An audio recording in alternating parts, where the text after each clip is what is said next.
Welcome बच्चों। आज हम आपको त्रयोदश पाठ चैप्टर 13 अमृतम संस्कृतम अर्थात संस्कृत अमर है पाठ का अभ्यास प्रारंभ करेंगे। चैप्टर में फर्स्ट वाला क्वेश्चन है उच्चारणम कुरुतः, उच्चारण कीजिए। मतलब जो भी कठिन शब्द आए हैं उसको आपका उच्चारण करके उसका अर्थ समझना है। उपलब्धाशु उपलब्ध किया गया, चिकित्सा शास्त्रम चिकित्सा शास्त्र में, भूगोल शास्त्रम भूगोल शास्त्र में अर्थात ज्योग्राफी में, विद्यमान मतलब विद्यमान होता है या प्राप्त होता है, संगणकस्य कंप्यूटर में, वैशिष्ट्यम मतलब विशिष्ट है या महत्वपूर्ण है, वाङ्मय साहित्य में, अर्थशास्त्र अर्थात इकोनॉमिक्स। सेकेंड वाला क्वेश्चन प्रश्नानाम एक पदेन उत्तराणि लिखतः, दिए गए प्रश्नों को या निम्नलिखित प्रश्नों को एक शब्द में लिखिए। निम्नलिखित प्रश्नों के उत्तर एक पद में लिखिए या एक शब्द में लिखिए। क वाला क्वेश्चन का भाषा प्राचीनतम, कौन सी भाषा सबसे पुरानी है? तो संस्कृतम, संस्कृत भाषा सबसे पुरानी है। ख शून्यस्य प्रतिपादनम च अकरोत्, मतलब शून्य का प्रतिपादन अर्थात आविष्कार किसने किया? आर्यभट्ट, आर्यभट्ट ने। तीसरा कौटिल्येन रचितम शास्त्रम किम, आचार्य कौटिल्य अर्थात चाणक्य के द्वारा रचित शास्त्र कौन सा है? तो अर्थशास्त्रम, अर्थशास्त्र की रचना कौटिल्य ने की थी। घ कस्या भाषाया काव्य सौंदर्यम अनुपम, किस भाषा का काव्य सौंदर्य अर्थात काव्य सौंदर्य अर्थात जो नाटक आदि की पुस्तकें हैं वो अनुपम है, सर्वश्रेष्ठ है। तो संस्कृत भाषाया, संस्कृत भाषा का काव्य सौंदर्य सबसे अनुपम है मतलब अच्छा है। आखिरी का अभ्युदयाया प्रेरयन्ति, कौन आगे बढ़ने की शिक्षा देता है? तो सुप्तस्य, सुंदर वचन। प्रश्न नंबर 3 प्रश्नानाम उत्तराणि एक वाक्य लिखतः, निम्नलिखित प्रश्नों के उत्तर पूर्ण वाक्य में लिखिए। मतलब पूरे सेंटेंस में आपको इसका उत्तर देना है। क संगणकस्य कृते सर्वोत्तम भाषा का, कंप्यूटर के लिए सबसे उत्तम भाषा कौन सी है? तो संगणकस्य कृते सर्वोत्तम भाषा संस्कृतम, अर्थात कंप्यूटर के लिए सबसे उत्तम भाषा संस्कृत है। ख संस्कृतस्य वाङ्मयं के समृद्धम अस्ति, संस्कृत के साहित्य में समृद्धम अस्ति, कौन सी पुस्तकें सबसे अधिक है? तो संस्कृतस्य वाङ्मयं, संस्कृत के साहित्य में, वेदे पुराणे नीतिशास्त्रे चिकित्सा शास्त्र आदि समृद्धम अस्ति, संस्कृत के वाङ्मय में वेद पुराण नीति शास्त्र और चिकित्सा शास्त्र आदि सभी साहित्य की पुस्तकें समृद्ध है मतलब बहुत अधिक है। तीसरा ग संस्कृतम किम शिक्षति, संस्कृत हमें क्या शिक्षा देती है? तो संस्कृतम शिक्षति सर्वभूतेषु आत्मवत् व्यवहारं कर्तुम, संस्कृत भाषा सम्यक शिक्षति, संस्कृत हमें सभी के साथ में अपने समान व्यवहार करना चाहिए। जैसा व्यवहार आप खुद चाहते हैं किसी और से, वैसा आपको दूसरों के साथ में करना चाहिए। ऐसा संस्कृत भाषा समान रूप से सभी को शिक्षा देती है। ग अस्माभिः संस्कृतम किमर्थम पठनीयम, हम सबको संस्कृत किस लिए पढ़ना चाहिए? पठनीयम अर्थात पढ़ना चाहिए। अस्माभिः संस्कृतम अवश्य में पठनीयम, हम सबको संस्कृत भाषा अवश्य पढ़नी चाहिए।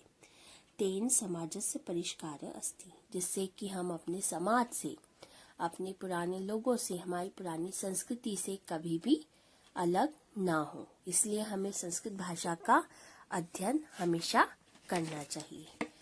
अब प्रश्न नंबर 4 है आपके लिए। इकारांत स्त्रीलिंग शब्द रूपम अधिकृत रिक्त स्थानानि पुरतः, इस पूरे प्रश्न में आपको इकारांत स्त्रीलिंग शब्द को बताया गया है प्रथमा से लेकर संबोधन तक। यह हम आपको शब्द रूप में समझाएंगे बच्चों, इसलिए इस प्रश्न को हमने कट करवा दिया, अर्थात अनिवार्य नहीं है इस समय यह, इसलिए हम इसे छोड़ देंगे। अब हम क्वेश्चन नंबर 5 पर आएंगे। क्वेश्चन नंबर 5, रेखांकितानि पदानि अधिकृत्य प्रश्न निर्माणम कुरुतः। रेखांकित शब्दों के स्थान पर प्रश्नवाचक शब्दों का प्रयोग कर प्रश्न निर्माण कीजिए। मतलब जहां पर भी रेखा खींची गई है उस स्थान पर आपको प्रश्नवाचक शब्द का प्रयोग करना है, पर ध्यान रखना है कि वो उसी लिंग का और उसी वचन का शब्द हो। पहला, संस्कृते ज्ञान विज्ञानो निधि सुरक्षितो अस्ति। संस्कृत में ज्ञान विज्ञान मतलब संस्कृत साहित्य का जो ज्ञान विज्ञान है उसका निधि, निधि मतलब खजाना, सुरक्षितो अस्ति सुरक्षित है।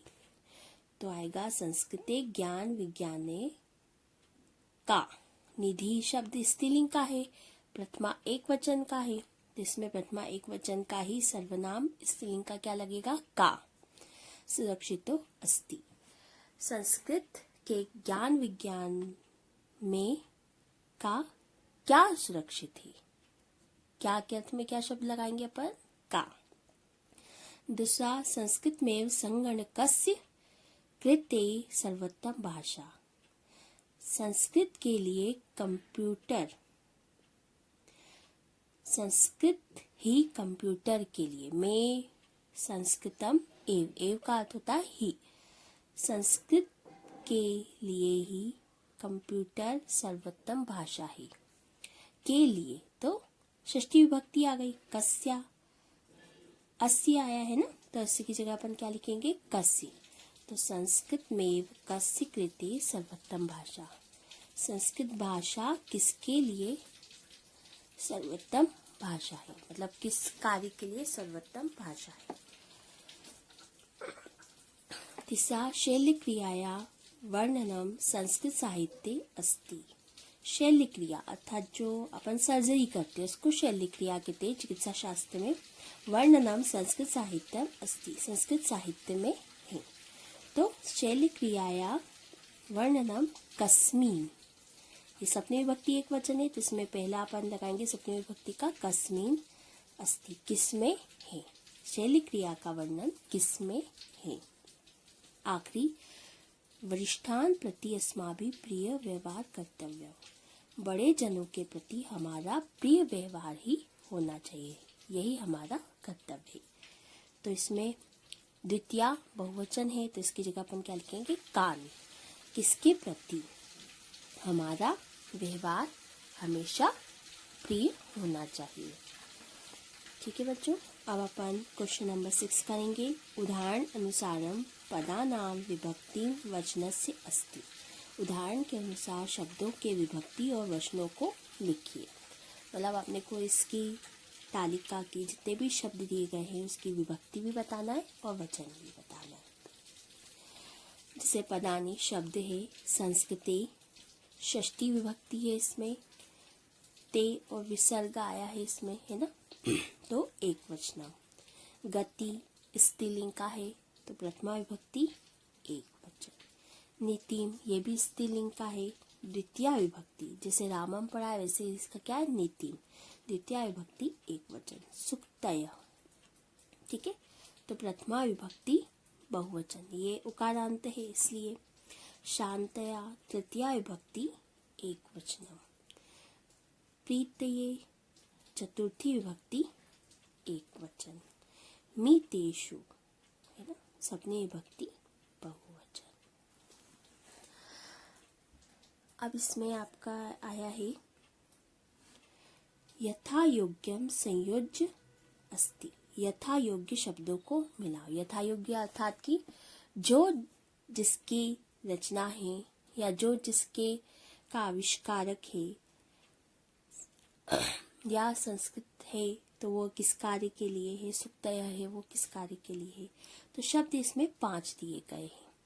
पहला है कौटिल्य, आचार्य कौटिल्य, चिकित्सा शास्त्र में, शून्यस्य आविष्कारकर्ता, शून्य के आविष्कारकर्ता, संस्कृतम संस्कृत और सुक्तय मतलब सुंदर वचन।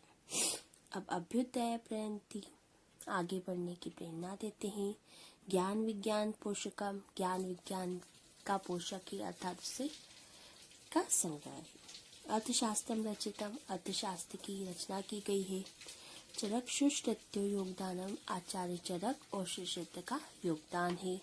और आर्यभट्ट, आर्यभट्ट जैसे कि आप हिंदी अर्थ से ही समझ रहे हैं कि कौटिल्य, कौटिल्य की रचना किसकी रचना की इन्होंने? अर्थशास्त्र की, अर्थशास्त्र के रचयिता है। तो पहला नंबर क्या आ जाएगा अर्थशास्त्र में। चिकित्सा शास्त्र के आचार्य कौन है? आचार्य चरक और सुश्रुत्यो, मतलब ये दोनों ने इसमें योगदान किया। शून्य का आविष्कार किसने किया? आर्यभट्ट ने किया। ठीक है, आर्यभट्ट आचार्य ने ही सबसे पहले शून्य का आविष्कार किया। संस्कृत काय का है? कार्य करती है ज्ञान विज्ञान पोषकम, ज्ञान और विज्ञान संबंधी पुस्तकों का संग्रह है। सुक्तय क्या कार्य करता है? अभ्युदयाय प्रेरयन्ति, लोगों को आगे बढ़ाने की प्रेरणा देता है। बच्चों, ये आपने त्रयोदश